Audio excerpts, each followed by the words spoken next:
Mark McGrath graced Columbus, Ohio, Steve. Keaton, Bale, this. So number 3.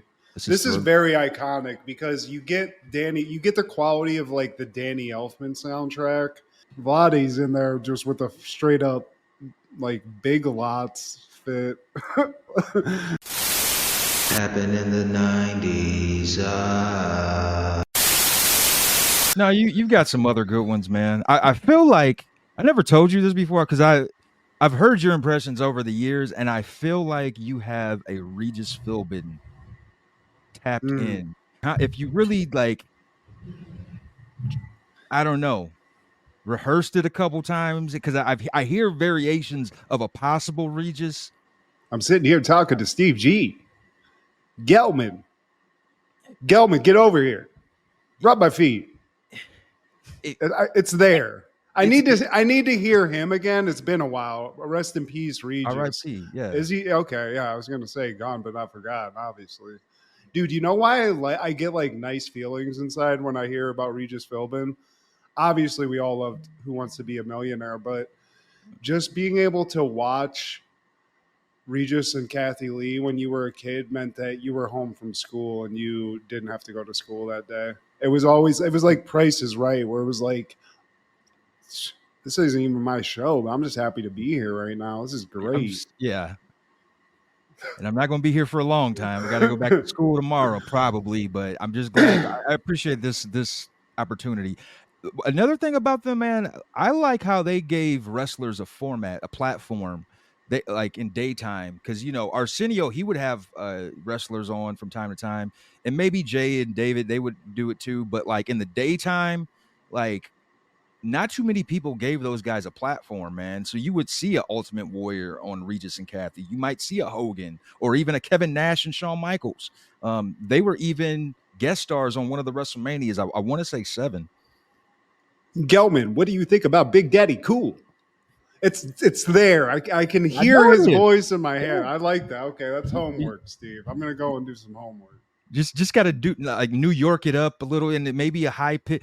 Who was it? Was it Daryl Hammond? That would be like their designated Regis guy. I think he was. I'm at Mario Batali's restaurant.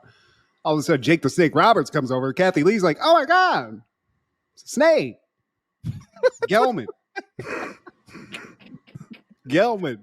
I don't know why I remember Gelman so much. Gelman was like his like number 1 or something. He was like his punching bag on the show, right? Yeah, he was like a producer on Regis and Kathy. He was just like throw to him all the time, like, "Hey, Gelman, what do you think? Me, Kathy." See, I'm going weird Hollywood producer with it now. I'll figure it out, Steve. And then he gets excited. Yeah, he gets a little bit excited sometimes. Who did Regis on SNL? Somebody did him I think it was Daryl Hammond. Was it? Yeah, I think you're right. Oh yeah. Well, shit, dude. Yeah. Well, I was telling everybody while you were gone. I guess we'll just get right to it. Yeah. About seeing just a 90s extravaganza in Columbus, Ohio last weekend. Lit, Tonic, and Sugar Ray. Mark McGrath graced Columbus, Ohio, Steve. Did he show off the body tats? He was not shirtless, but I gotta give it to Mark McGrath. He looks, it's pretty much the same. He's got the hair. He makes fun of the frosted tips a little bit. We were far away, and I was looking at a video screen to get the close-ups, but still, and this is what I like about these guys, Steve. They're not like delusional. They know where they're at in their careers. So this whole concert was like, thank you guys. We are so happy that you guys are still coming out to these shows. This is crazy. We were doing this like 30 years ago. People are still here to see this stuff. So I was like, I didn't want to go and like have Mark McGrath just like big dick it and come out and do 2 songs and leave.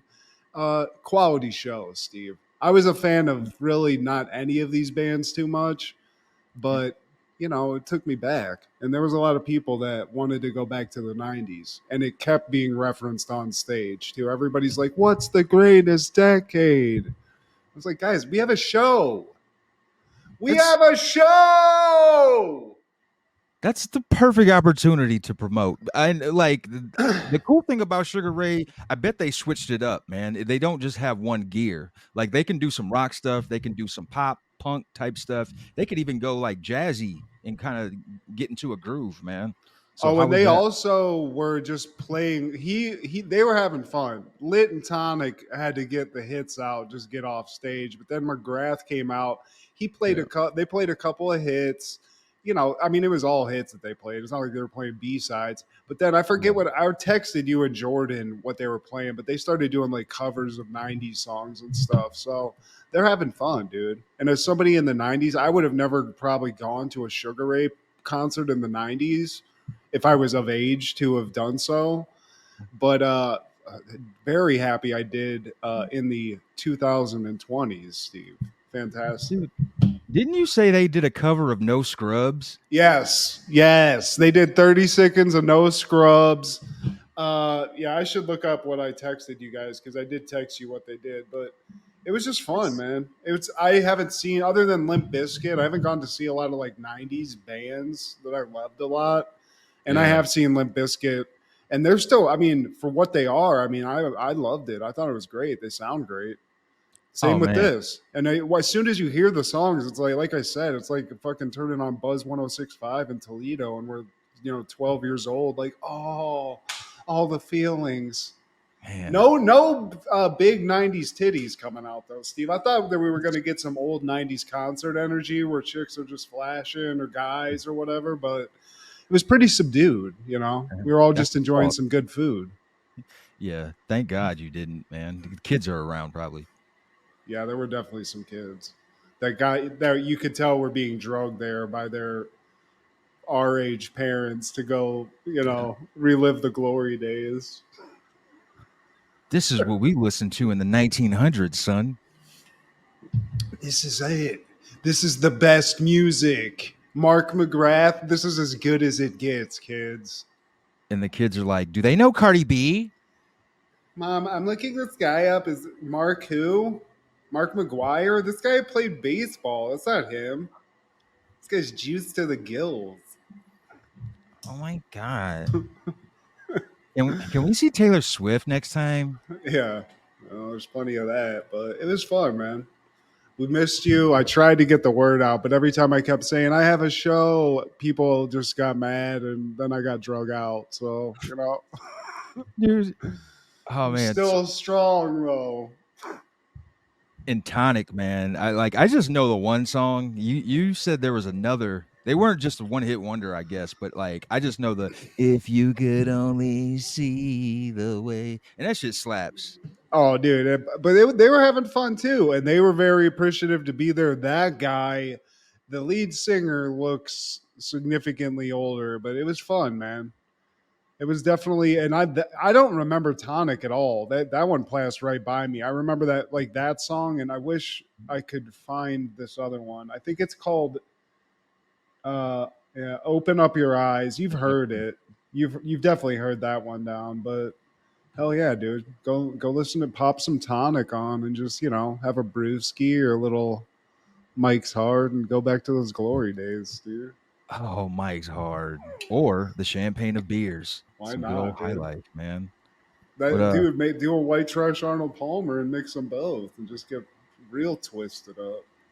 man, is that what White Claw is? That's hilarious. Probably. I don't know. I've never had one. Man, yeah. I I'll take a Cayman Jacks endorsed by Matt G. If happened in the '90s. Cayman Jacks, Steve. You had it. You guzzled a yeah. bottle of it down. But I'm telling you, just those little hand grenades of love that they give you in the 6-pack, it's nice. Yeah, it gave me the Mike's Hard's memories, man. Yeah, sweet. Give you a headache if you drank a lot of them, and probably jacked with 50 grams of sugar. But I find it tasty. As a girl drink aficionado, it's top notch. Nah, man.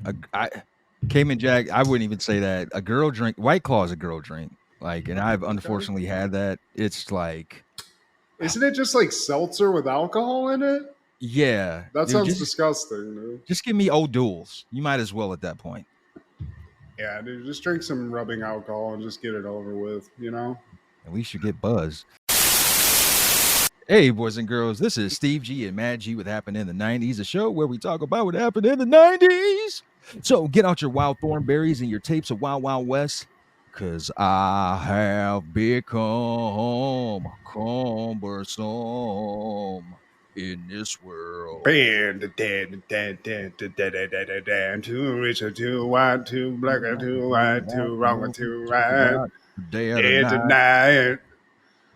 Cumbersome. Cumbersome. Too rich or too poor, she's giving me less, but I'm giving her more. A better days are cumbersome. Oh yeah, no, no, no.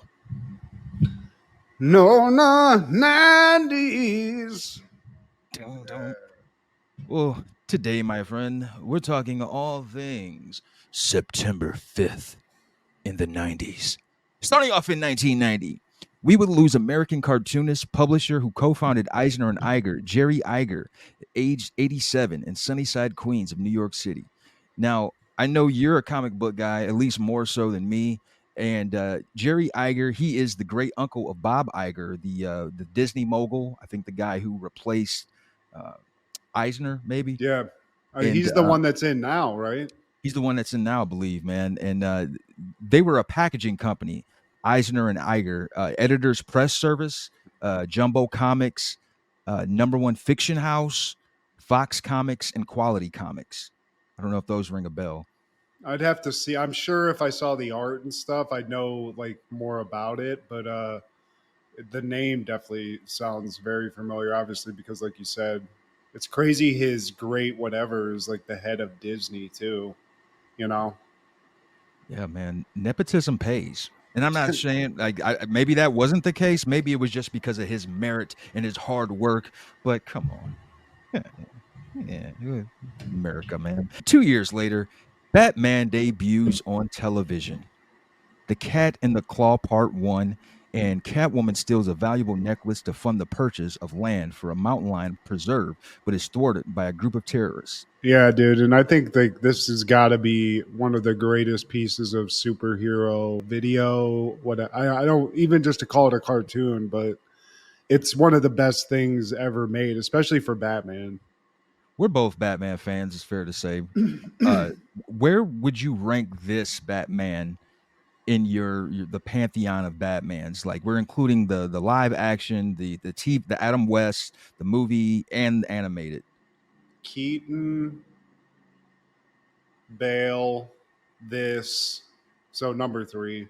This is This is for very iconic because you get the quality of like the Danny Elfman soundtrack, but you also get probably and you know in terms of like a Batman like hierarchy, probably the most recognizable and best Batman voice ever with Kevin Conroy, the guy that did this voice. Because for anything animated, I think they brought him back to do it until he died. He was doing the video games that came yeah, out on PlayStation and stuff.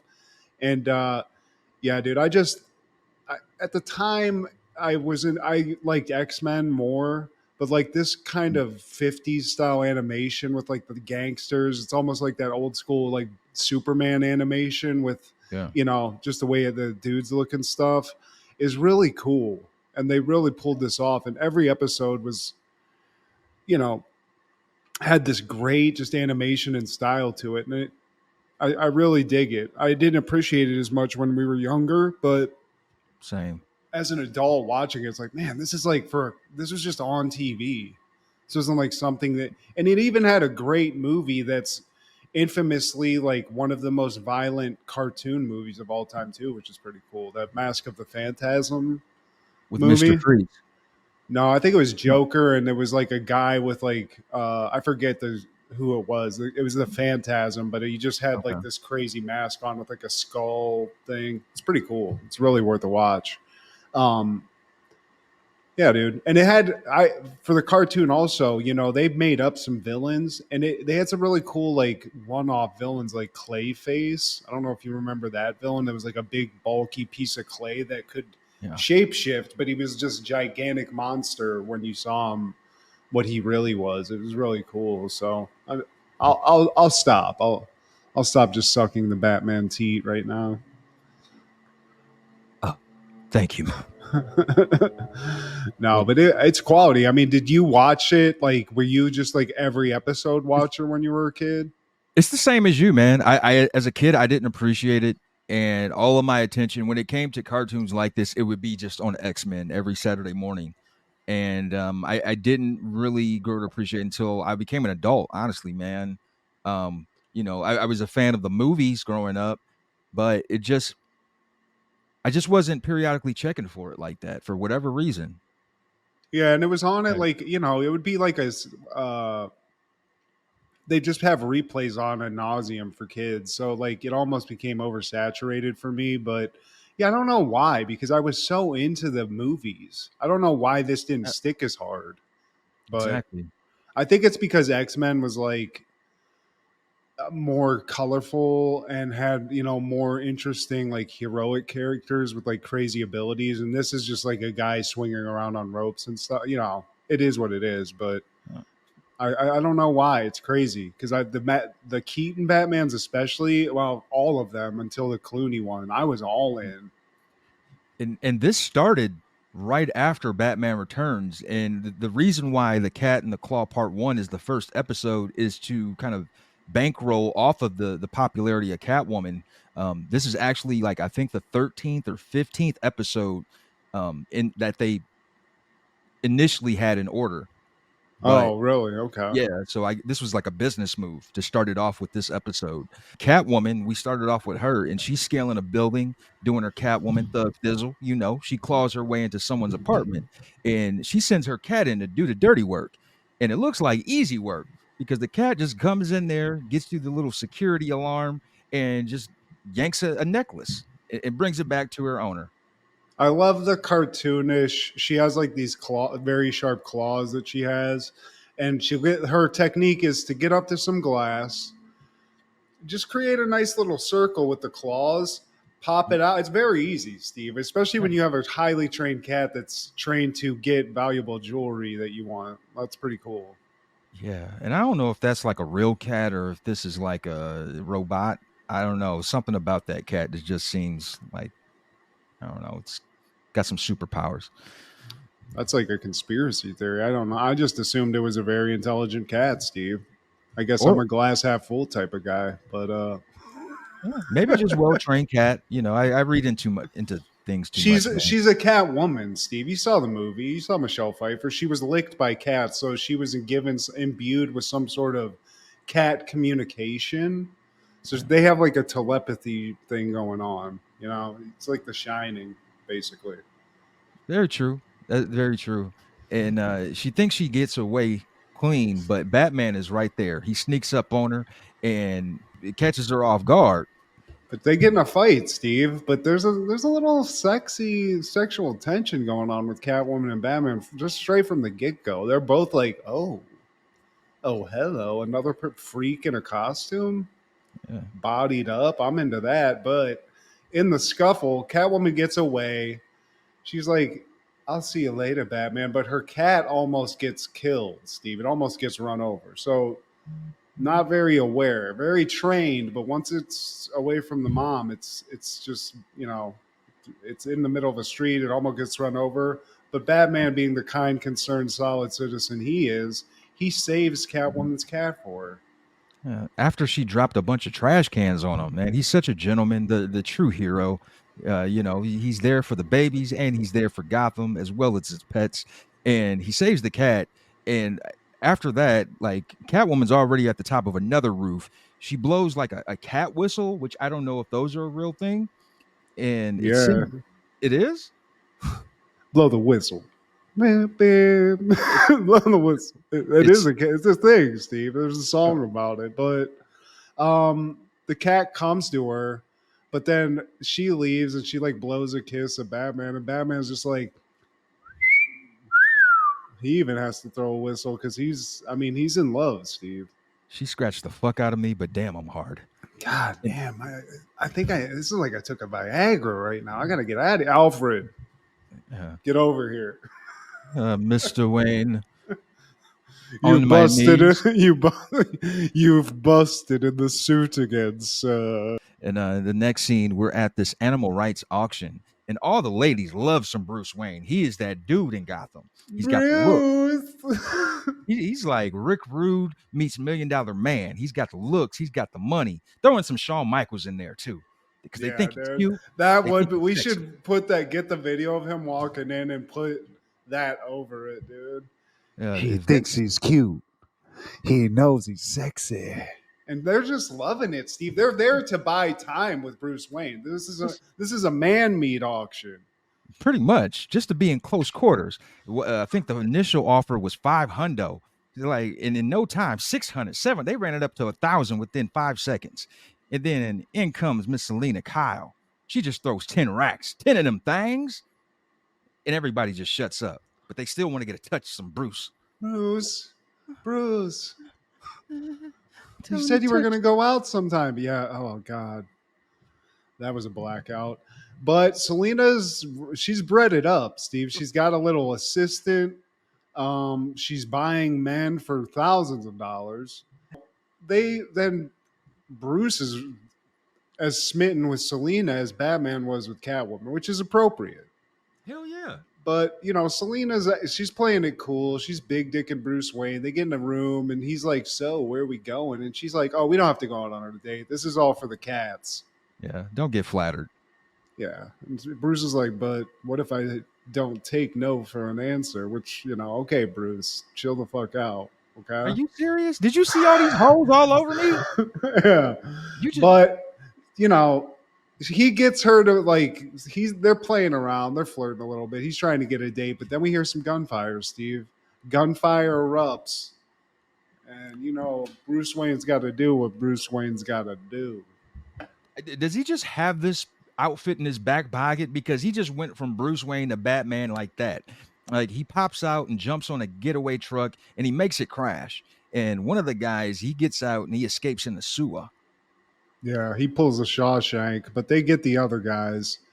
And I always love this version of Commissioner Gordon too. He just looks cool. He looks the part. He looks like a commissioner. Exactly. He looks stoic. He looks old. He's got the white locks.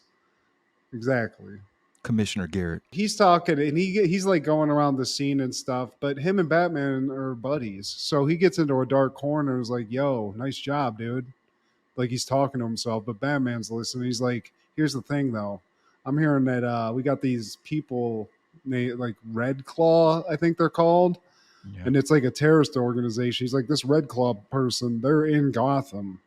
And they are the most ruthless terrorist in the world. So I find that out, and now this shit's going down.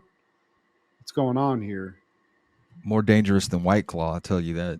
Dude, And Red Claw, dude. I'll tell. We'll get to it. Batman's just like, I'll see what I can do. So we cut to Selena's place as Selena Kyle, and she's getting ready for her date. And she's talking to her lesbian assistant. I wish it was Batman standing on the other side of the door, because he's there now. Just give him a shot. He's Bruce Wayne. Everyone wants him. Yeah. Everyone says I got he's girls. exactly. I'm not into it because penises are gross, but you go for it. So Bruce comes in, and Selena's basically like, "Look," she's still giving him like this, like playing hard to get situation. She's like, "You know what? It's just like, let's go, I guess." And then she gets a call, and her lawyer Martin calls.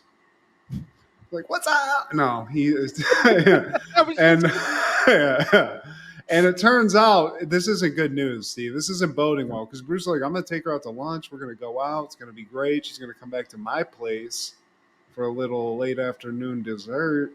But this call is about some investment she made, and there's this company called Multigon who I guess went around some purchase she's made and has taken this property that she bought to protect mountain lions, if I'm not mistaken. It was some kind of cat, whatever. It's a preserve for the mountain lions, yeah. And like, that's what's basically in her way of making this happen. And she gets off the phone and Bruce is like, "So where are we going?" It's like, "Well, if you can get me a meeting with the chairman of Multigon," he's like, "Say less. What time works for you?" That's baller. When he picks up a phone and doesn't say, "Hold on 1 second." She's like, "What are you doing?" He's like, "Yeah, what time works for you?" Like it's like that's baller alert. The ultimate playboy, Steve Bruce Wayne. That's what I love. This guy's a psycho behind the scenes, wearing a mask and beating the shit out of people. By day, ultimate pickup artist. So appreciate that. That's awesome. Nice job, Bruce. So then we cut to Multigon. It's a very fancy place. The guy looks. Sometimes when they animate him, almost looks like he has a Hitler mustache. Um, but we get into this office. They're trying to shoot the shit. Selena's going at this guy. He's got a cool little gizmo that's like a piano keyboard that allows him to bring out like this crazy model thing. But I just thought that was cool. I was like, man, if I ever have a business, I want something that's activated by me playing a song on a piano. Like That's some pretty cool. Scooby-Doo. Yeah, dude. That's ball. That's also baller. So we're on. What's this baller on baller crime right now, Steve? There's a lot of ballers in the room. He shows them the layouts, like, you know what, the lions and, you know, that stuff. That sounds cute. I love that you care about them, but like, what's gonna happen is we're gonna build a mall, and then we're gonna build a big ass Foot Locker, and then we're gonna have some Jamba Juice. You see, here was where you were saying that the mountain lions were going to cross over into that mountain range, but that's actually where the Cinnabon is going next to the Del Taco. So that can't happen. And that's, I think we're done here, guys. So Yeah. can you go? Because I got another song I got to play to bring out some other shit that I don't want you guys to see. So, Beat it, toots. yeah. But Stern, he's a hard businessman. He's got, you know, this. He's like the evil like guy that's trying to build the new cool like ski lodge on the mountain. You know, he's that guy. He's the rich developer, Steve. But Selena's not backing down because she says, I'm gonna have the animal rights people on your ace, like Yeah. flies the shit. And And I'll see you later. I'll see you later, Stern. oh yeah, Mother. I love how his name is Stern. Yeah. And like right as she leaves with Bruce, in comes Red Claw. She shows up, and it's like, we've gone too far to have someone get in our way. Let's keep an eye on this Miss Kyle. She looks like she's in Shonuff's gang too. She's got like some cool like ninja duds. She's a tough looking broad, Steve. I thought she was going to be Russian too, but no, I don't know what she is. It's funny you say that. Fine. She's voiced by the Russian from Orange is the New Black, who was also like this is nerdy. She was in the Star Trek, the not the Next Generation. Oh yeah, dude, that is that chick. That's crazy. Yeah. But you know, Red Claw, she's the most beautiful and dangerous terrorist in the world, and she's in Gotham. And now she knows who Selena Kyle and Bruce Wayne are, Steve. Yeah, I'm from the naked eye test. I might have to go Red Claw over Catwoman. She's looking nice and tight in that outfit, Catwoman. But man, Red Claw got them bull Nakano thighs. Goddamn. Yeah, dude. And so Bruce and Selena go out front, and you know, Bruce is like, "So tomorrow, we're gonna go on this date tomorrow," and she's like, "Yeah, tomorrow." I gotta work. I got some business I gotta do tonight, though. I'm gonna be working late. Bruce is like, I'm gonna be working late too. Dun, dun, dun. If they only knew, Steve, they could just be drilling in that car. Throw a cape on. If they could only see the way I'm busting on my bat cow. Black on white. Okay. So that night, Steve, Bruce goes home. He busts a nut real quick because he's got a little pent up frustration from the dates. And he's grilling a mob boss because now he wants answers. What's going on here? What's going on with this terrorist? I want Red Claw. And if you don't give me answers, I'm going to lean in on you guys. Pause. Yeah. And the guy's just like, hard. I'm going to push in hard. The guy's like, wait, what? Yeah. You like the feel of this leather on your skin. But And like the mobster guys or whatever, they have like the typical 90s like underling flunky voice. Yeah. I'll see what I can do. They got Tommy guns and shit. It's like, man, it's the 90s. This bitch has a rocket gun. You got a Tommy gun? What the hell's going on? Stop shooting that motherfucker. And while Batman's roughing up some toughs, Catwoman's going over to Multigon. And she's using the patented old technique I talked about earlier. Get them claws out. You know, somebody needs to get some glass that you just can't cut, dude. I don't know what those claws are made of, but Bulletproof glass like I guess it could cut through anything. Them things are razor sharp. And yeah. Red Claw, she's holding a meeting, and she's just like, we're just going to stick with the plan. Tomorrow we're going to be transporting a plague. And while she's giving her speech, they see Catwoman because there's a hidden camera that's catching all of her captivities, if you will. And after she sneaks in the multi-gun, and as they go to the room where she's at, she's already escaped. She went up the vent. What the fucking plague, though? A The plague. fuck? Come on, guys. I can't stress to you how important this is to our mission. This bitch is all business with the plague of all things. Yeah, she's straight business. I So- kind of turned it on even more. Honestly, dude, I'll take a whack. I mean, hey, man, you gotta enjoy yourself after you get that plague. As long as I got a gas mask or something, I'm good, dude. And like you said, man, she pulled out that Thule. Like I don't know if like cartoons were doing this back in these days, man, because like villains would have guns, but they would look cartoonish. This looked like a straight yeah, dude. There's a lot of people with guns in this show, and it's still like when G.I. Joe was shooting, there wasn't lasers and shit. Yeah, this is back in the day when we were playing with realistic looking like toy guns and stuff. But yeah, she's got a gigantic like Wyatt Earp gun. like the real deal. Yeah, and she wants to make some pieces of Catwoman. And Catwoman's in the vents. They're playing this game now where it's very cat-like. She's running through the vents. Guys are chasing her through the vents. She's constantly evading things. And at some point, she gets, I forget does she get up on the roof now? Well, like one of the guys was getting close to her. He was zeroing in, but he gets pricked by these miniature cat figurines. And that's why I was thinking like, she's not carrying these things in that sleek outfit. Like, is it the cat? Like, is this a robotic cat that spits out like fur balls, but like instead of fur balls, they're like these like little thumbtack little miniature cats. It's like cat-shaped razor blades or some shit. It's something crazy, but like, yeah, he gets stuck with it. She throws poison blood on it. He's got AIDS. She's playing that kind of a game. The long game. It's like, man, I'm feeling real sick since that cat lady pricked me with those things. They're like, man, you need to go to the doctor, bro. Yeah, a little flush in the face. But she does go to the roof and they follow her. But again, she soars into the air without a care. And her cat, she lets the cat go over the ledge on the next building. But as she's climbing to get over, Red Claw shoots at her with this big rocket launcher and it crumbles the building and she's fallen. But again, here comes Batman to save the day. He was just rubbing one out on a rooftop thinking about her. And he's like, wait, oh, perfect timing. This guy's, I gotta say, dude, I think what Red Claw has, now that I'm thinking of it, remember in Predator, Arnold Schwarzenegger had that like grenade launcher that was like a handheld one? I think that's what this is, honestly. But it looks like a futuristic pistol. The Jumbo Joy. Also, when she's running, I love, this is related to the gun thing. She gets on the roof. She puts like a wooden board against the knob to like block the door, like wedge it so the door can't open.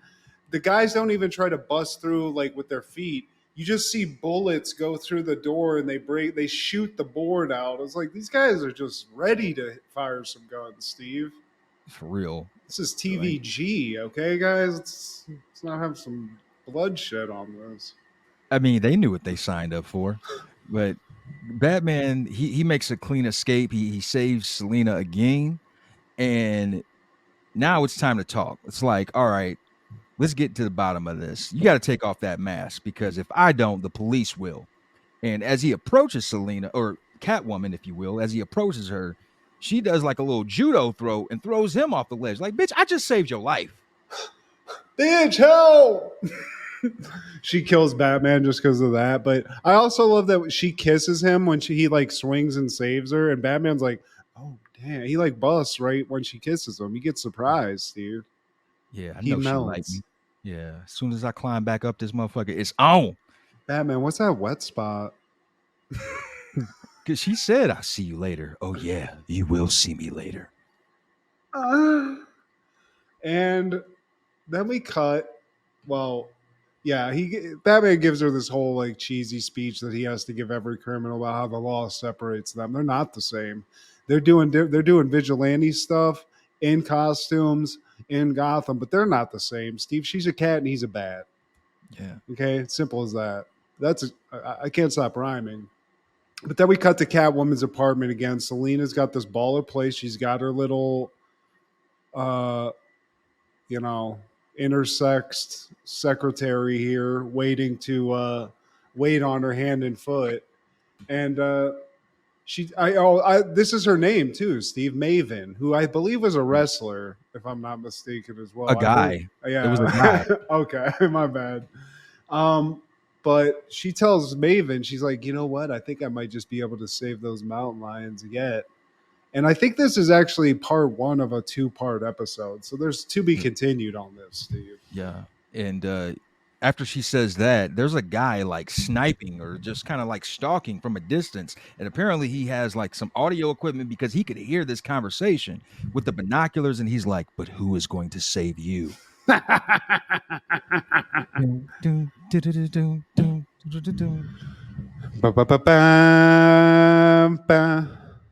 Man, Bust in my costume. another pilot under our belts, man. This is I great, mean, dude. This is a it great was. show that I'm telling you, I didn't appreciate it much, and I think something that's fun about this show specifically for me and for you because we both kind of consumed it the same way. We haven't Yeah. seen a lot of these episodes, so you can probably go through and see some cool stuff Oh that you yeah. just missed because we didn't watch all of them. Yeah, man. Eventually, I will, man, and I like to get into those made for TV kind of like off kilter, like like Batman projects that they have because Max has like the whole library just about, man. Yeah, they have like a crazy amount of animated movies that I don't know. I guess I just wasn't into watching animated movies for a while, but they're Yeah, like good quality, and I think they're like fairly. It's not like just kiddie stuff, it's like fairly like adult stories. I don't know, but for yeah, dude, sure. I dig this, and not only did it give us all the great things we talked about, it gave us a top 10 Batman voice, and it also gave us a top 10 Batman Joker voice, I guess, or interpretation of the Joker played by Mark Hamill, which is fantastic. Very true. Which I mean, you could argue is the best Joker, depending on who you ask. Depending on the age range. Some people think that's the best Joker, but I I'll gotta still. say Nicholson, dude. I still have to Oh, stick with it. I love Heath Ledger's Joker, and it's great, and it's dark, and it's scary, and funny and stuff. But Nicholson's is just so over the top and hilarious and cool that I just can't. I can't go against it. It's it's perfect. it's set, man. Like I don't think it's going to change for me either. Like Nicholson is my Joker. Like This city needs an enema, dude. And he bitches out his little buddy all the time. He has that little like midgety guy that Gary or whatever. There's just some guy that's always hanging out. I think maybe it is Gary. I don't I know. think it is. Also in 1992, September 5th, Goof Troop premieres on television and it lasts 2 seasons, 78 episodes. The classic Disney character Goofy is a single father raising his son Max in Spoonerville. Pete, a frequent antagonist from the old cartoons, lives next door with his family. I think I like this more of the nostalgia of the movie, Steve. I didn't watch the cartoon a lot because I feel like Goofy's kind of a no. I don't. He's not my favorite character of that era. Let's put it like that. I only fuck with the duck. When it comes to the OG Disney characters, just give me the duck and its relatives. And I tried to watch this on Disney Plus. Actually, I did watch the pilot, and I was like, I know it's kind of big deal for our era, but man, the Goofy character I can't get behind because he's cool with being punked all the time. And Pete is just an a-hole. I guess that's the relationship they have. Oh, hey Pete, you want to kick my ass today too? You want me to eat this shit sandwich, Pete? Right in front of my son? Yeah, Get that some is nuts. a weird thing because they are like buddies. You know, it's like they're antagonistic friends. I guess it's like grumpy old men. You know, they hate each other but they need each other type things. Well, Um, like in the pilot, he's just being a complete. I'm assuming like he lightens up on Goofy over time. I'm guessing it's like Uncle Phil and Will in season one, and then over time it's like, oh, okay.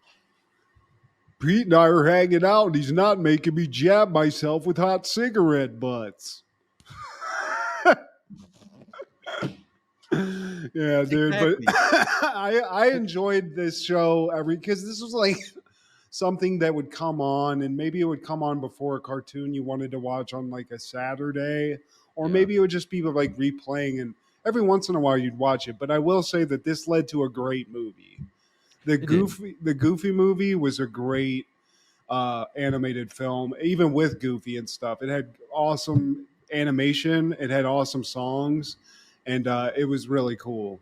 It was very much underappreciated by me, but I've since seen it because my wife loves it so much, and it really is a good movie. It's a cult classic, man. That following year, 1993, Married with Children is airing season 8, episode 1, A Tisket, a Tasket, Can Peg Make a Basket? When Al and Peggy go to a basketball game, Peggy switches seats with Al, and her seat is chosen for a $10,000 free throw contest. How could it end, Peg, any other way? This is such a great episode of the show.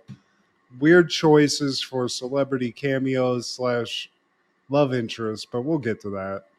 Yeah. That's the only time that's ever going to happen. But we start this, and first of all, again, the song, you gotta love the song in the intro. I love that they change like the plates with like the people, but like that Yeah. ending where he's just handing out money, that was just so good. They're like, we're just gonna leave. This is staying in this forever. This is not gonna change. You established the show with that shot right there, man. Dude, that dog just eats that money up. I always was like, man, they fed that dog money. That's so awesome. um, but we started, and speaking of the dog, him and Bud are watching the TV together. It's cute. But then Bud starts getting a little bit in his feels because he's watching this like news story about owners, like dog owners, starting to look like their dogs or vice versa. And he's like, that's not true. And then everybody keeps calling the dog Bud. So it's clearly something's going on here, Steve. And calling him Buck. Yeah, dude. He's like, come on, guys.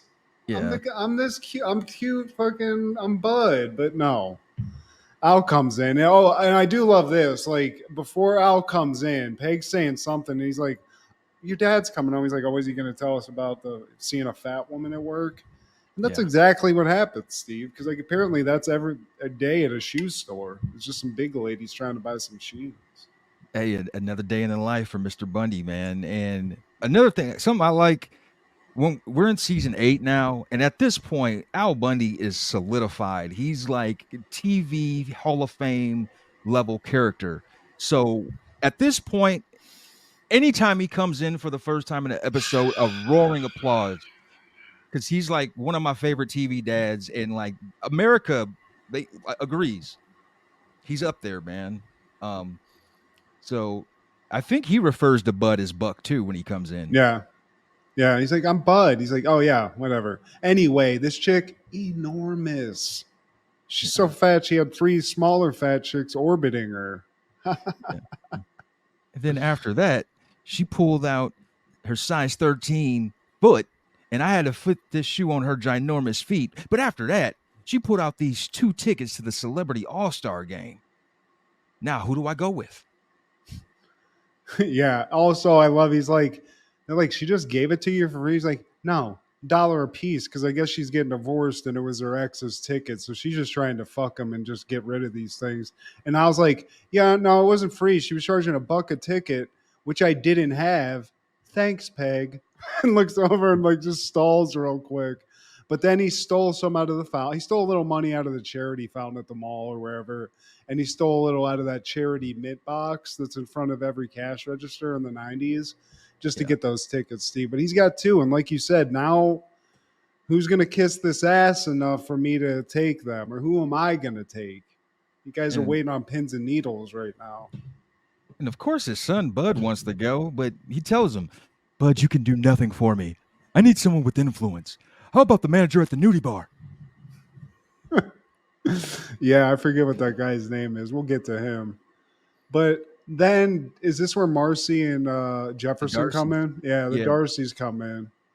They're going to a show. Captain and Tennille Unplugged. Ugh. I mean, you get high and listen. What does Captain and Tennille play, Steve? Is that like some yacht rock? I don't know. I want to say that's 80s era, maybe late 70s, 80s. Do that to me one more time. It's probably one of those songs, Steve. But Jefferson, it's hilarious because he's like, "Yeah, we're going to see this," and Al's telling about the basketball thing, and he's like, "Al, I need to go. We need to get me into this game. I got Marcy's Discover card, and I gotta get out of here. This is Captain and Tennille Unplugged. Yeah, come on. Come on, Like, dude. I already maxed out her MasterCard. Please take me out. And Jefferson, like, once or Marcy talks him off the ledge, like, "No, you're coming with me to Captain and Tennille." And he's just like, "I can't go, Al. I didn't invite you."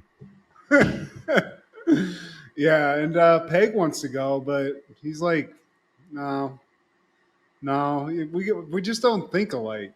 We don't You like the know? same people. For example, you like you.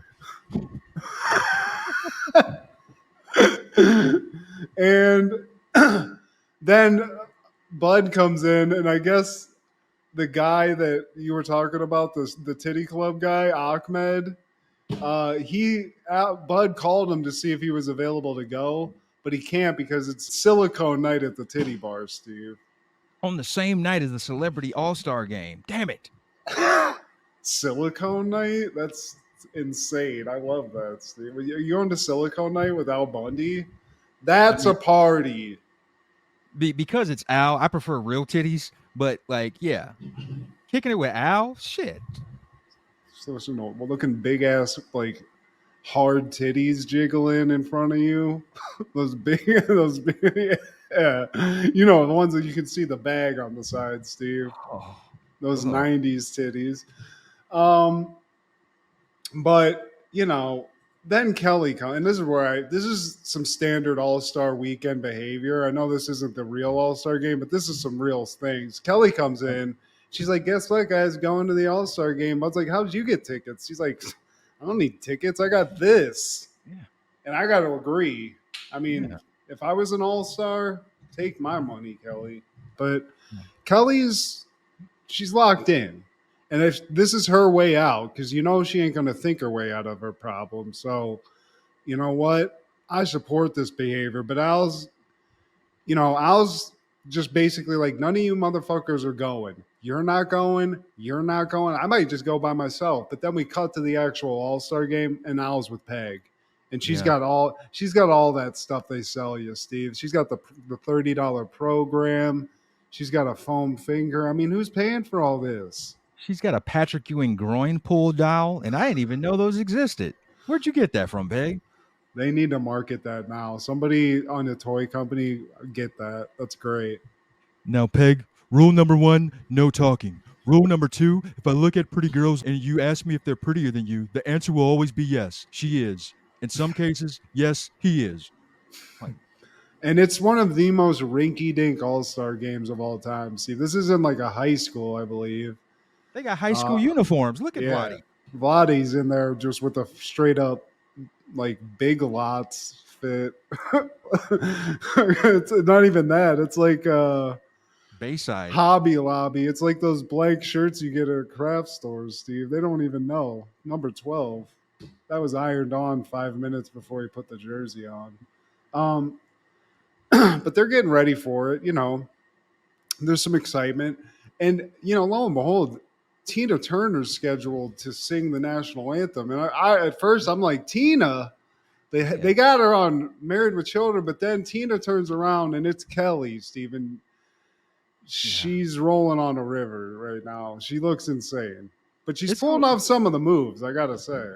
Some of it. I found it hilarious that she comes out and it's like a little fake Tina Turner song. And then, like, after 2 seconds, the music just stops. And then she just cuts into a national anthem. She stands by Vladi Divac. And, like, it's god awful. But what I was thinking, Al ends up saying, like, not too long after that, like, at least it's better than Roseanne. yeah, dude. But I love how Kelly's like trying to sing the national anthem, like, oh, say, and then she'll cut over and like just like side talk Vlade and be like, I'll give you everything. I want to suck the soul out of your body. Can you see? So she's throwing it at Vlade, but this is where I'll just say it now. I can definitively say that unless it was in his home country, this is the only time that Vlade Divac and Sex Symbol have been mixed into the same potion, Steve. It's usually not the combo that you're thinking of. But young Vlade is he's a little more handsome, I gotta say. He looks pretty bodied up, When you're 7 foot and above, I think you're given grace. People can overlook things, and the fact that you're an NBA player. And whoever wrote this episode has a gripe against Danny Ainge, because when they announced the All-Stars coming out, it's time for your All-Stars. And Danny Ainge. I mean, damn. Yeah. What team was Danny Ainge on at this time? He was with the Blazers. He was Clyde's teammate. Oh, okay. Well, Peg at this point, she has to go to the bathroom, Steve. I was just trying to enjoy a game here, but she doesn't want to go by herself. Can you please go? He's like, okay, Peg. And he goes, misses like a quarter of the game, Steve. I don't even know. It's a solid amount of time. Comes back only to hear, that's the most exciting quarter of basketball I've ever seen in my life. Who talks like that at a game, Steve? Yeah. Hey, guys. Wasn't that the most insane quarter of basketball you have ever seen? These players, they're stupendous. What is that? It's like, okay, Dick Vitale. And like when he comes back, he's like, I want to watch this game in silence. But right after he says that, he starts doing his little chants. Nice hair, Riley. Hey, you're a tool. Hey, Charles Barkley. Hey, why don't you lose some weight? You're fat as fuck or whatever. And then Peg, she chimes in. She's like, hey, Baldy, are you a real player or are you Sinead O'Connor with a tan? And it's none other than the X-Man, Xavier McDaniel. And he is not happy, Steve.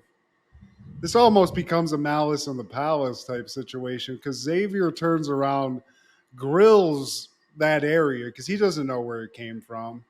But, Peg blazing on Al. Al takes one for the team. Xavier just straight picks him up, gets in his face, and then he shoots a 3 with him, Steve, because Al's in the bucket. Yeah, Al is not no little punk. He's like 6'2", 6'3". Used to play high school football, and he just perfectly swishes a grown man. And before this happened, I was please be a fake person. Throw that shot in there. Lit it. But no, they just right. They should have. Oh. They must have just not had time to get that because that would have been hilarious. So now Al not going to any parties with Xavier McDaniel, which that's sad. He seems like a cool guy. Little bit of a hair trigger though. Tell me that's the worst thing you ever heard as an athlete. Like seriously, of all things. And you played in New York before, Xavier. Come on now. And now it's halftime. And Peg wants to trade seats because she can't see. She thinks she sees Joe Piscopo of SNL fame. I was just like, no, that's not Joe. It is Joe Piscopo. Joe! Nice guns, buddy. Guy is jacked. Yeah, he did end up getting jacked for some reason. I think that was a carrot top disease. He just people were making fun of him. He's like, you know what you can't make fun of? me fucking jacked as fuck. And people are like, oh yeah, we can, because you look crazy as hell. Yeah, with that curly hair. And like, so he does agree to trade seats with Peg. And right as they're trading seats, there's an announcement for the winner of the $10,000 free throw challenge. And the very seat that Al was sitting in is now Peg's. So she gets a chance at the 10,000 of them things. I love the salty like assistant guy that comes down. It's like, I was like, but she can't make the shot. And the guy's like, that's what we want, Jay. Yeah, of course. Keep the money in the house. Yeah, dude. Oh, this is Al's hell, Steve. But you know, they go in the back, and then it's halftime. It's time for a little cheerleader show. Cheerleaders come out, everything seems above board, but then Kelly comes out in a cheerleader uniform. I guess maybe she beat the hell out of somebody or just like found one on the ground, but she doesn't know the routine, Steve. She's dancing to her own rhythm, but she doesn't waste this opportunity to not say anything to Vladi again, who's still out on the court for whatever. I guess they're just coming back from halftime, but she runs up to him and she's like, I can make you very happy. Oh, you can help me set up my VCR. It's like, here's my number. And she's got her number written on her ass. He's like, there's only 6 numbers. Well, I'm not easy.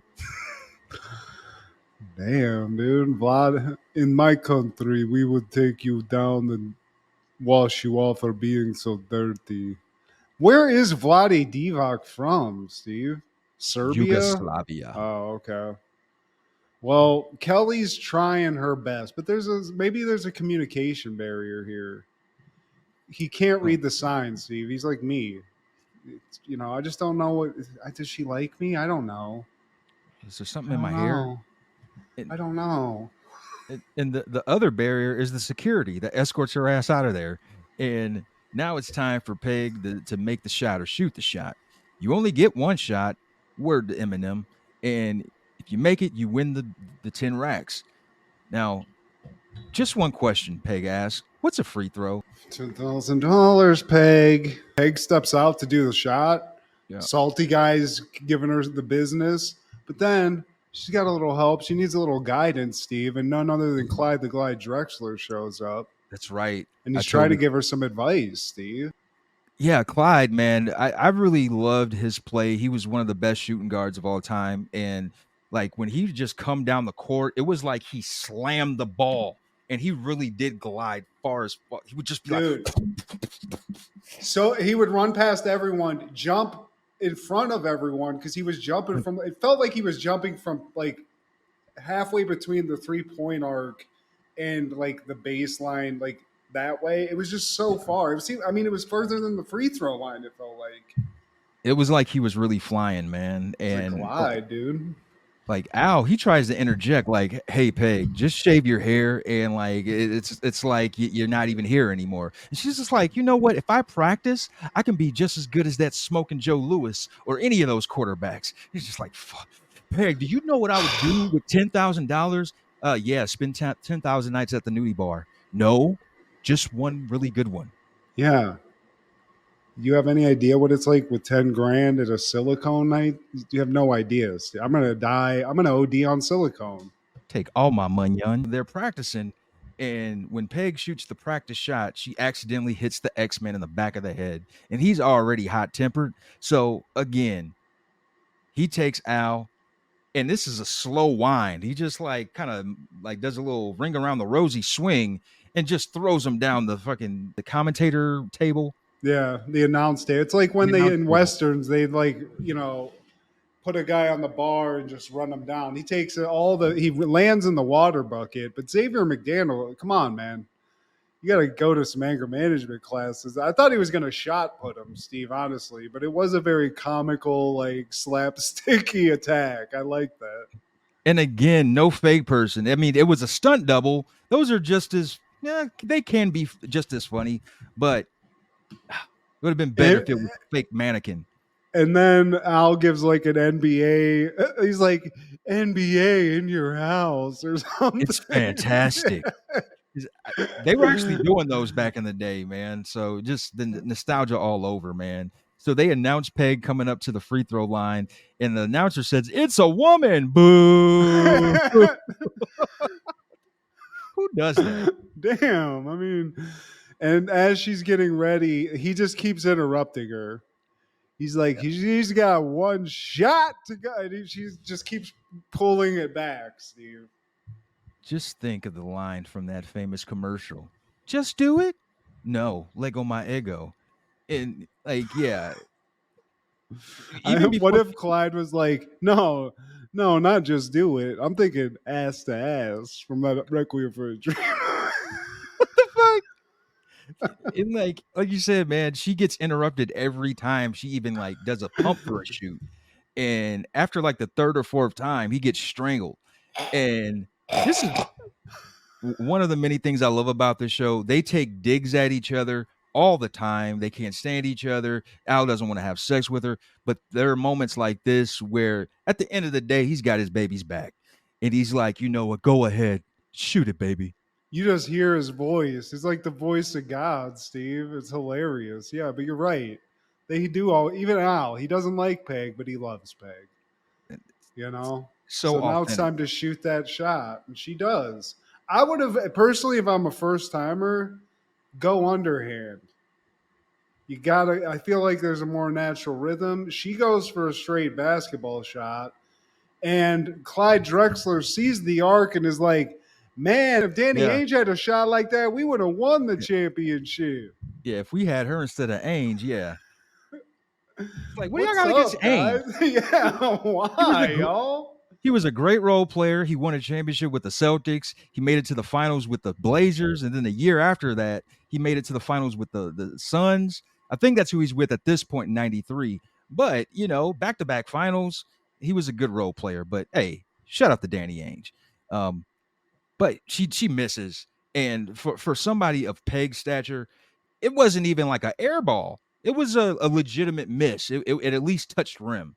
Yeah, she bricked it, but she still got it. Was close. We've all done that. I've missed a bunch of free throws in my life. So she tried. And Al shows up and he's like, you know what, Peg? It's totally fine. She's like, I'm sorry about the money, honey. He's like, you know, it's fine. It's how else could this end? This is me. This is you. Yeah. You know? I should have been there. I should have had the greatest night of my life. But you did. This happened. And that's what's the reality is. So Al might go put a gun in his mouth tonight, but you know what? He loves his wife. He loves this boo thing. And as they walk off, Peg throws the ball behind her. Perfect swish. And if you look in the background, because they should, you know, you see like the crowd behind the basket, there's a guy in the front that's like, like they freeze frame on it. It's hilarious. I did catch that. But yeah, man, love this show. 11 seasons, man. You know, you could do a whole podcast on this show if you wanted to. And in the time when a season was like 30 episodes. So how, you know, the actual numerical amount of episodes there are through 11 seasons is huge. But one, I mean, and this was something that was like sort of trashy and there was like a lot of adult stuff in it. But this was a family show. I used to make jokes with my family as a little kid and sit on the couch with my hand in my pants like Al Bundy all the time. Just that, you know, it was like something that everybody was watching because it was so funny and good. And every now and then I try to let out a let's rock. Because that's just it's just one of the coolest things to me, man. Like I sound like a Bronco record, man, but he is one of my favorite TV dads. I have to put him like he's top 5 for me. He might be Mount Rushmore. He might make it to one of the top 4. But yeah, man. Like the Bundy family. He's the 90s Archie Bunker, you know. He was. For real. Minus the racism. But on that same day, Two Stupid Dogs premieres on TBS. It will last for 2 seasons, only 26 episodes. Thought it was longer. A not too bright canine duo get into all sorts of mischief and trouble. I just remember the theme song because it ended with two stupid dogs. But I didn't watch this other than knowing that. Like it just never was on my radar. Yeah. And maybe it's one of those things we'll appreciate now that we get stoned from time to time. That makes everything. Eat an edible. Everything will be good. Facts. This is the first series to be produced and premiered on the Superstation after Ted Turner bought it in 1991 from Cincinnati, Ohio. I got to throw that in anytime. Man, what's that show called? Two Stupid Dogs. Sure, let's buy the damn thing. On that same day, Daddy Dearest premieres on Fox. In that lasts one season, 11 episodes. A single father's angry and cynical father moves in with them. Hilarity ensues. And it starred Richard Lewis, once again, O State alumnus, Ohio, RIP as well, and Don Rickles. I Before we recorded this, I watched the pilot on YouTube, and it's funny, bro, because you got Richard Lewis, who, you know, as a stand-up, wasn't crazy about, but he was good on Curb Your Enthusiasm. He's good when he's bouncing his energy off other people. And whenever you put Don Rickles in front of a camera, it's always going to be comedic gold. At least it always was to me. I think the issue was it had Don Rickles in it, and this was the '90s, because the pilot that I watched, man, he would go on his tirades, man, and some of the stuff he would say would literally be racy.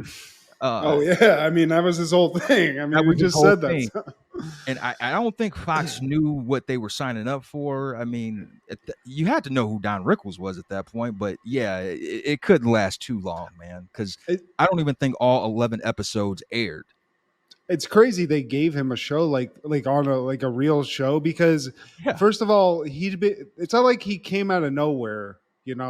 He had been roasting people since Frank Sinatra was young. So there was exactly. all of the footage of him saying all the stuff that I'm sure is on this show, but I obviously there's a reason I don't remember it, but you're right. I don't hate Richard Lewis either. I think he's pretty funny. Rest in peace, obviously, but I do think he's had some funny stand up. But to have those two guys as like the heads of the show, I love that. That's pretty cool. But I And have to say, it's pretty close to Frasier's recipes. So, Steve, I'm getting a little. What happened here?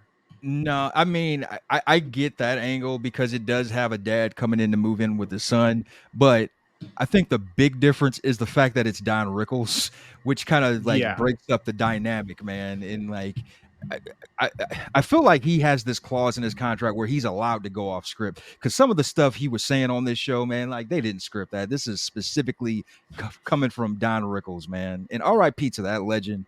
That's somebody I didn't appreciate or know about fully until it was like almost too late, man. But like his old stuff from the '70s, like his roast, one of the best roasters.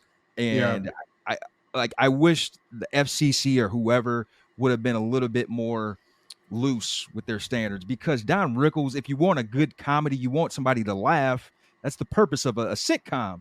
Don Rickles can always make a motherfucker laugh. He was a great night talk show guest for this every reason you're saying because he was racy. He would say whatever he wanted, and that's what you want for that. For something that's like a prime time show, probably not. It's a roll of You the can't. dice. You got a little less wiggle room there, but yeah, dude, Don Rickles, hilarious. Also in a lot of just awesome movies. He's in Casino. He's always like he's just like that guy. He was popular for so long. Dirty You work. know, yeah.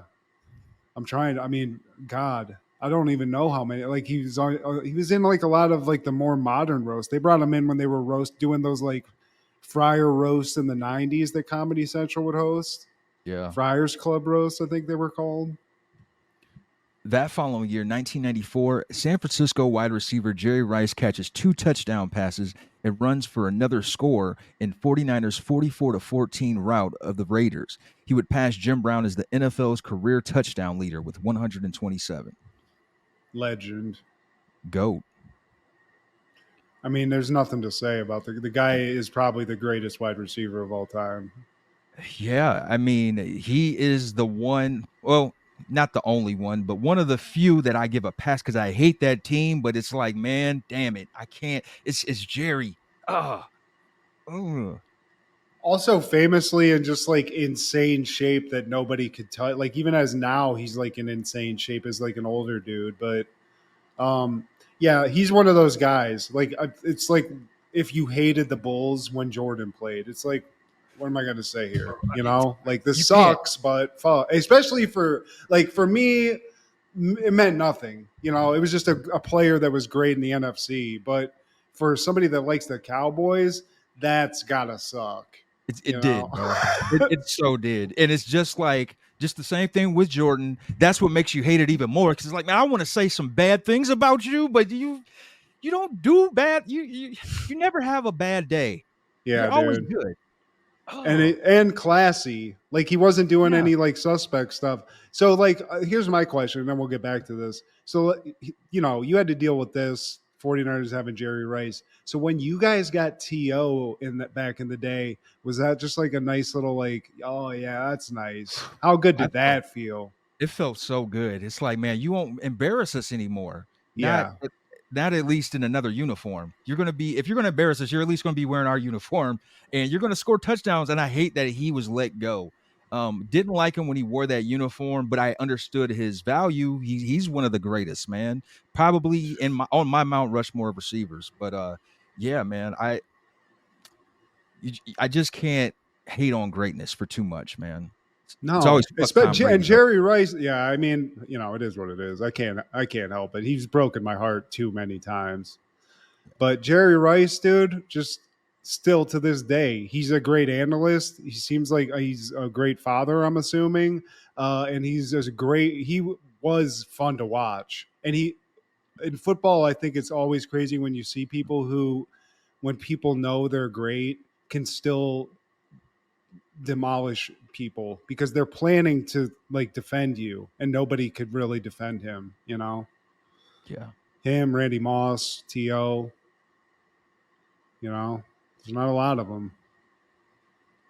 You could throw in Megatron. I think his Achilles heel was just being in Detroit all those years. Antonio Brown before the crazy dude when he played for us. That He guy, was it was crazy. Like he could make crazy things happen because he was so athletic. But something happened. I don't know. I think it. To be honest with you, conspiracy theory time. Remember when he took that vicious hit from Burfict that like made him ragdoll? I think it was like in a yeah. playoff game. I think that's what did it. I think that snapped something in his brain. That's the 'Cause one people point to all the time. That specific play. I mean, seriously, because he got messed up, but that's tragic and it stinks, but it is what it is. But he was another one of those players. And you're right, Megatron. We've seen a few. As a Steelers fan, I would say Lynn Swan. We didn't get to Oh watch yeah. him play, but, you know, so yeah, dude, Jerry Rice, salute to you, dude. And that following year, Seven Mary 3 would release their second album, American Standard. And this is the one with Cumbersome. Damn. Dude, I'm telling you, that's a crazy song because it does bring back like I can almost like see look what like on a drive with my mom like in a McDonald's drive through like you know fucking, oh my god, but is this the only like real hit that they had, Steve? They had other releases, even just on this album, but this is the only one that I know of that really stands out. Like, I didn't hate the song. I liked it as a teenager. I think 40-year-old Steve really loves it though. It jams. Cumbersome. Too rich or too poor, she's wanted me less, and I wanted her more. The bitter taste is Cumbersome. cumbersome. Oh, Oh, no. you know who needs to do a cover of that? Trey Parker. He does a great like that voice. He should sing. I want to hear. Yeah, exactly. I want to hear that. Like that faux James Hetfield kind of vibe. Somebody who probably didn't get American Standard from Seven Mary 3 is probably American shortstop Cal Ripken Jr. because he ties Gehrig's record of playing in 2,130 straight games. And we've talked about him before, but I mean, this was big, man. Like he tied it. Eventually, he would break the record, just like Jerry Rice, Cal Ripken Jr. It's something that's not going to happen ever. It happened in the 90s. You're not going to break that record. What was the regimen though? Because they play so much. Like, and this guy was starting to get gray hairs and still be like Yeah. with this record. I remember this time because every time he stepped out in a game, it was like they had to say something every game because it was just like, this is Every, crazy. it was heavily documented, man. And I think the regiment is here, Matt. It's here. You know, he's a Baltimore boy, and it's if in a fantasy world, I'm playing for the Cleveland Indians. I'm going to do anything in my power, broken shin, ACL, MCL. I don't care. I want to go out and show out for my team. And I feel like maybe that was, a big spark for him. The fact that he's playing for his home team, and that's something that you're not going to see in modern times. This was rare, man, when somebody's actually getting drafted from their own backyard, playing for their whole team that he played from his whole career. So you want to show up and show out, man. It's kind of like, That will never happen again. Playing for a team for your whole career, that basically never happens yeah, in any sport anymore, which is yeah. crazy. Like I can't think of one example. If we're going through all the sports, Larry Fitzgerald, I think he's been a Cardinal his whole career. They haven't done much. They went to the one Super Bowl that y'all won, but there's some loyalty there. Yeah, I mean, that's really it. Because now it's crazy how much stuff has changed in our lifetime. Because I remember watching ESPN, and when somebody had a contract dispute, like in the '90s, that was like insane. People were like, Yeah, this guy doesn't appreciate the sport and stuff." It was like huge news, and it yeah. never happened. And now it's like every time somebody gets paid, everybody else is like, "Hey guys, we're restructuring this deal," or "I'm not." It's like, what is going on here? This is crazy. Yeah, some of that is too much information, man. Like the whole CD Lamb thing. Like, dude, just hurry up. Like he's the best we got right now. Just pay him, Jerry. You can afford it. I mean, it's definitely great for ESPN because now what they can do is just have stories that have no merit. Speaking of like from a Steelers perspective, for like a month, I've been hearing they're about to get Brandon Ayuk in this mega trade and this and that. No, just a month later. So it's just like something for them to talk about, really. And Yeah, it's probably way less complicated than what they make it out to be. But yeah, dude. But you don't like something like Cal Ripken, where, like you said, played for the same team, played for, there's so many stories there. But then on top of it, the amount of games that he never took a day off. And it's a never did, man. baseball schedule. So that's like grueling at times.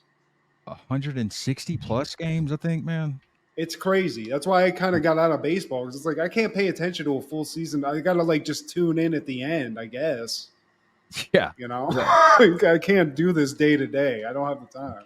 Like, wake me up in September. 1997, Fire Down Below premieres in theaters. A federal agent uncovers lucrative toxic waste dumps in Appalachia and must deal with the locals who want to keep their gold mine secret. Directed by Felix Enriquez Acala, starring Steven Seagal, Marge Heldenberger, Harry Dean Stanton, Stephen Lang, and Chris Christopherson. I thought this was just a movie about Steven Seagal having an STD. The Fire Down. Oh, God. I got a fire down below. It itches down there. It burns so hot when I pee.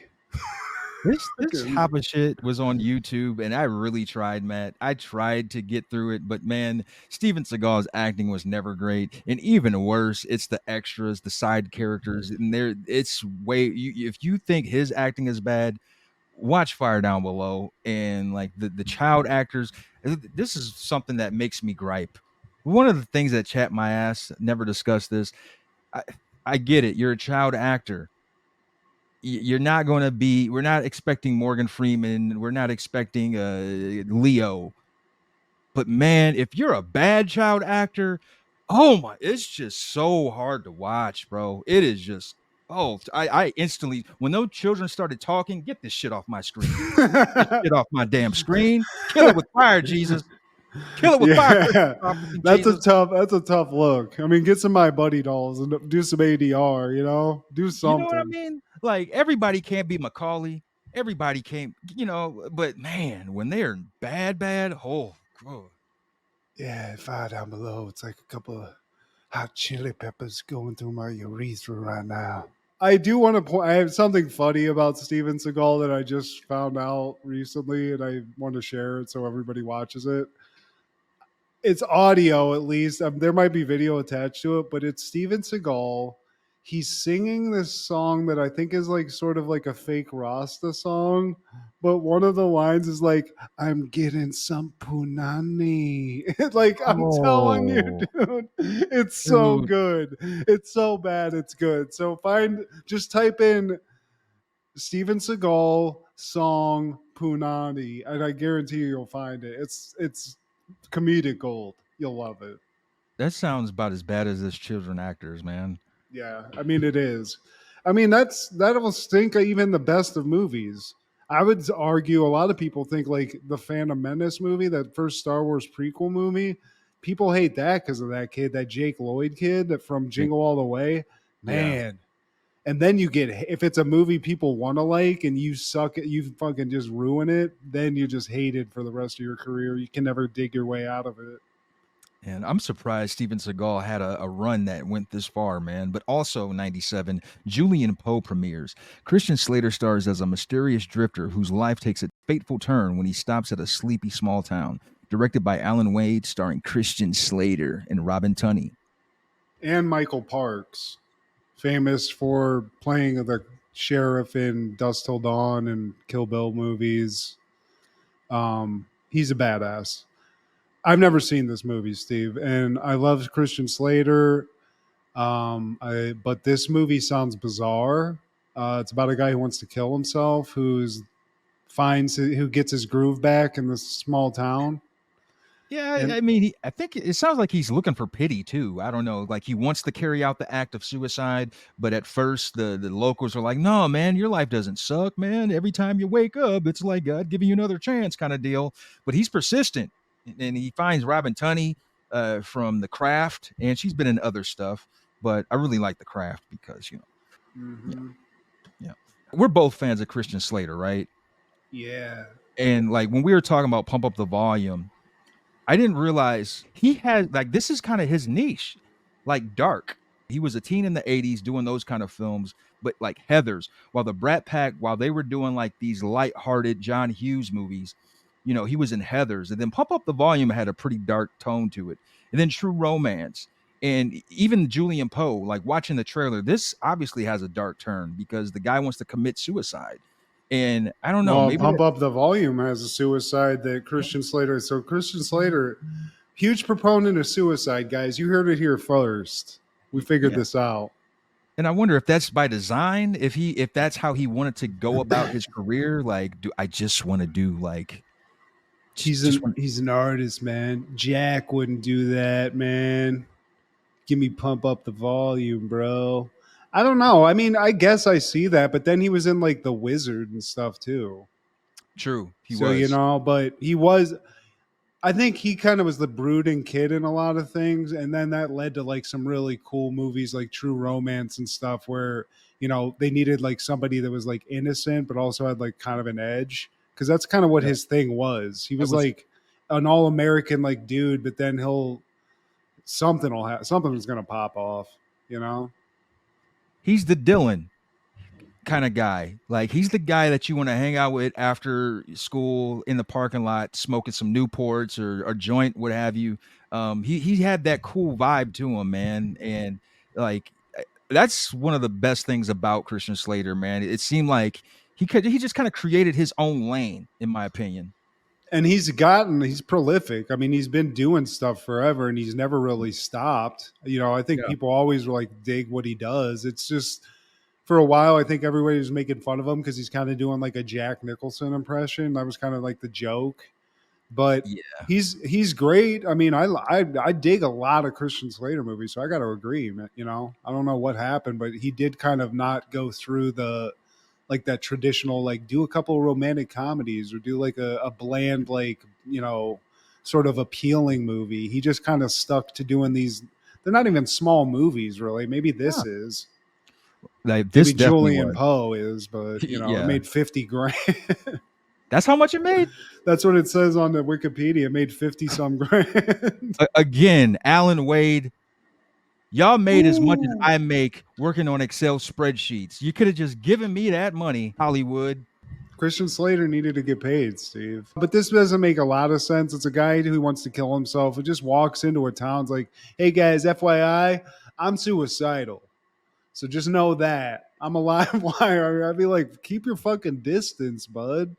Heathers, you remember that? Yeah, that was a long time ago. But somebody probably didn't watch Julian Poe in 1997. It's probably Albanian Indian nun, missionary, and saint, Mother Teresa, Nobel Prize laureate, born in 1910. She passed away at the age of 87 in Calcutta, West Bengal, India.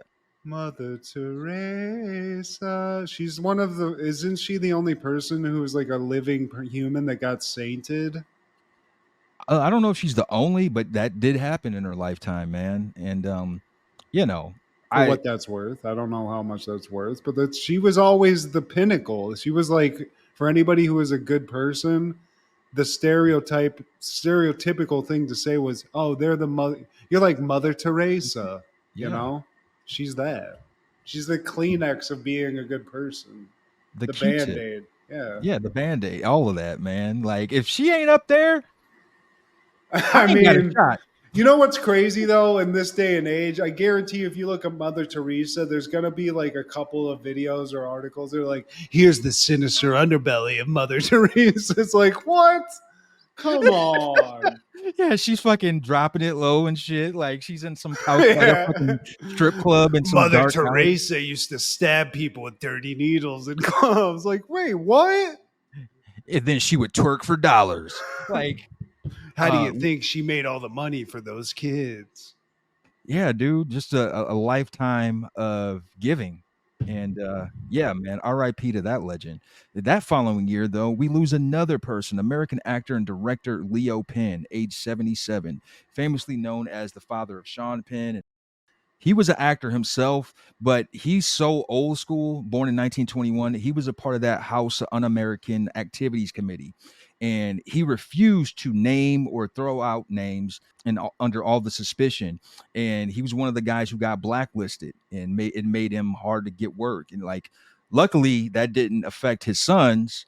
You know, we wouldn't get such great things as Colors, or Reservoir Dogs. You know, he found acting work in television, and CBS ousted him after receiving an anonymous accusation that he addressed the communist political meeting. So he was barred from acting in film or television, but he did become a director. He was a commie, Steve.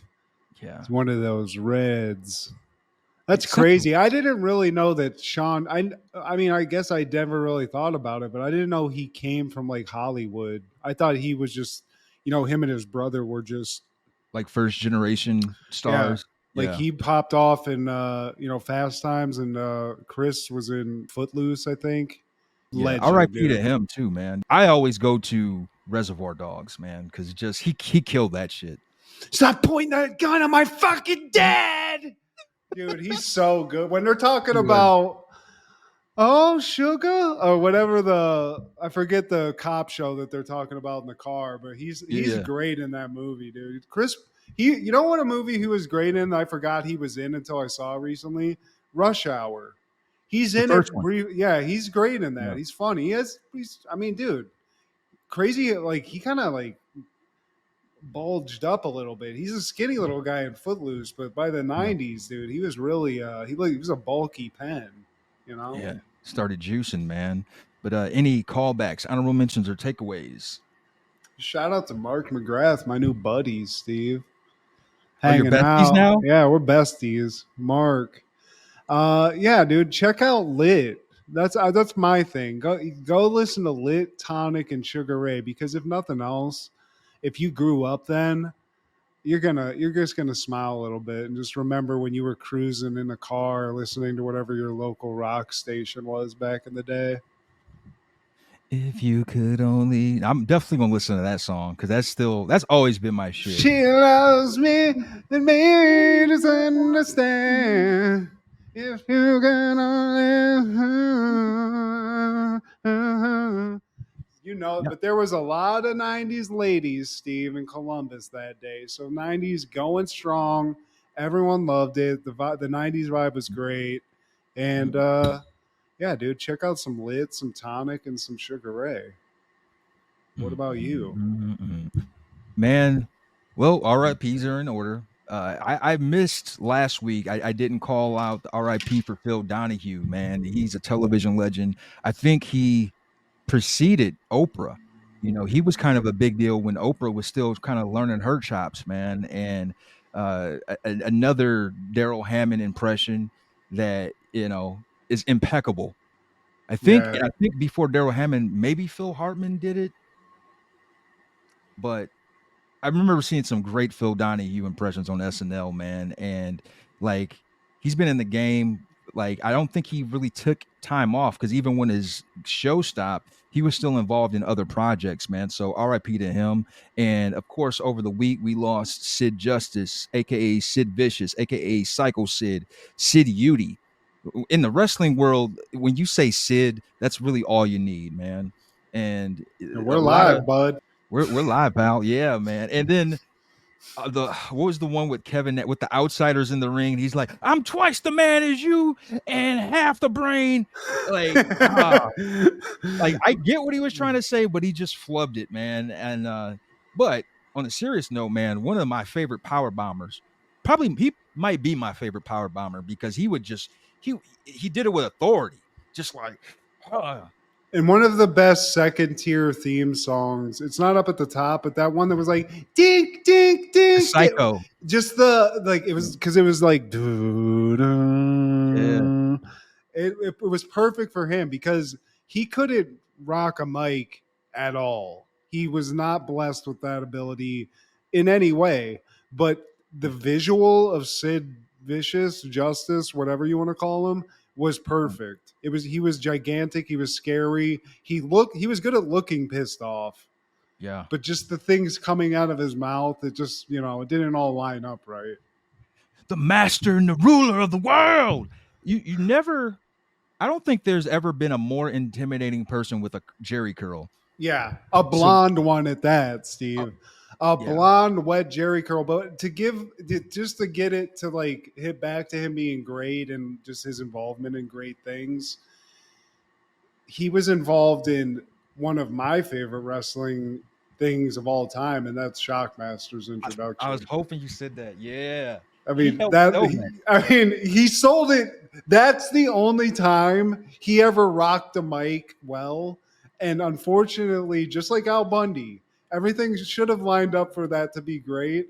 But that's his luck because he was killing it, and then fucking Tugboat pulled a L and just lost it. It's like, well, we just wasted that good take. Fuck.